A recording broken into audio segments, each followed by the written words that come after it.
یہ بات ہے تاریخ کی اس سب سے بھاری خاموشی، یہ بات ہے اس اندھیرے کی جس نے پوری انسانیت کو نگل لیا تھا، یہ بات ہے اس رات کی جس کے بعد صبح تو ہوئی لیکن وہ صبح عام نہیں تھی، اس صبح نے دنیا کا نقشہ بدل دیا۔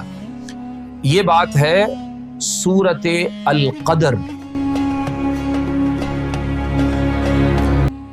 مدرسوں میں ہم نے بچپن میں رٹا تو لگا لیا، لیکن کیا کبھی کسی نے رک کر سوچا کہ آخر اللہ کو یہ سورت اتارنے کی ضرورت کیوں پیش آئی؟ کیا ہوا تھا ایسا کہ اللہ نے کہا کہ یہ ایک رات 1000 مہینوں سے بہتر ہے؟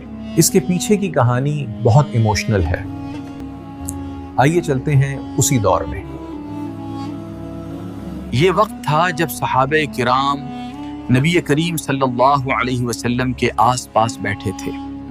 ایک دن نبی صلی اللہ علیہ وسلم نے انہیں بنی اسرائیل کے ایک شخص کا قصہ سنایا، وہ شخص جس نے لگاتار 1000 مہینے تک دن میں جہاد کیا اور رات بھر اللہ کی عبادت کی، نہ تھکا نہ رکا۔ 1000 مہینے، اتنی لمبی عمر اور اتنی زبردست عبادت، اس بنی اسرائیل والے شخص کی برابری کیسے کریں گے؟ دلوں میں ایک احساس جاگا اور چہروں پر مایوسی تھی کہ ہم تو پیچھے رہ گئے۔ بس یہی وہ درد تھا، یہی وہ تڑپ تھی جو اللہ سبحانہ و تعالیٰ نے محسوس کی۔ اللہ کو یہ گوارا نہیں تھا کہ اس کے محبوب کی امت کسی سے پیچھے رہے۔ اللہ نے کہا غم نہ کرو، اگر میں نے تمہاری عمریں چھوٹی کی ہیں تو میں نے تمہیں لیلۃ القدر دی ہے۔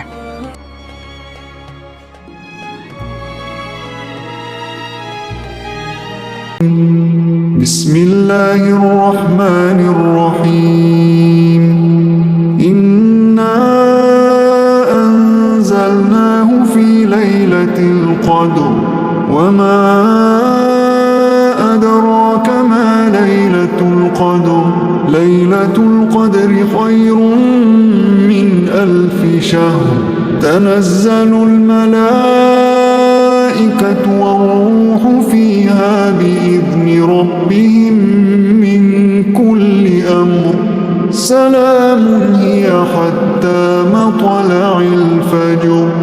اِنَّا أَنزَلْنَاهُ، اللہ نے اپنی پوری طاقت کے ساتھ فرمایا کہ ہم نے اس قرآن کو اس عظیم اور بابرکت مہینے میں اتارا ہے۔ اور تمہیں کیا معلوم کہ شب قدر کیا ہے؟ شب قدر 1000 مہینوں سے بہتر ہے۔ تصور کریں، آپ نے صرف ایک رات عبادت کی اور آپ کے نامے کے اعمال میں 1000 مہینوں یعنی 83 سال کی عبادت لکھ دی گئی۔ اس رات کیا ہوتا ہے؟ آسمان سے فرشتے اترتے ہیں۔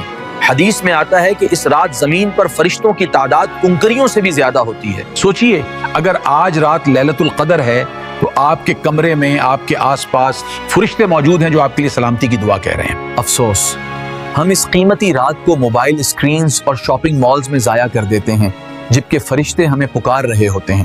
نبی صلی اللہ علیہ وسلم نے فرمایا جو اس رات ایمان کے ساتھ کھڑا ہوا اس کے پچھلے تمام گناہ معاف کر دیے جائیں گے۔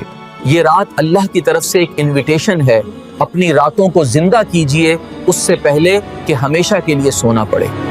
یاد رکھیے ہم آخرت بنانے والے لوگ ہیں اور یہی وہ جگہ ہے جہاں اسے بنایا جائے گا۔ جزاک اللہ خیر۔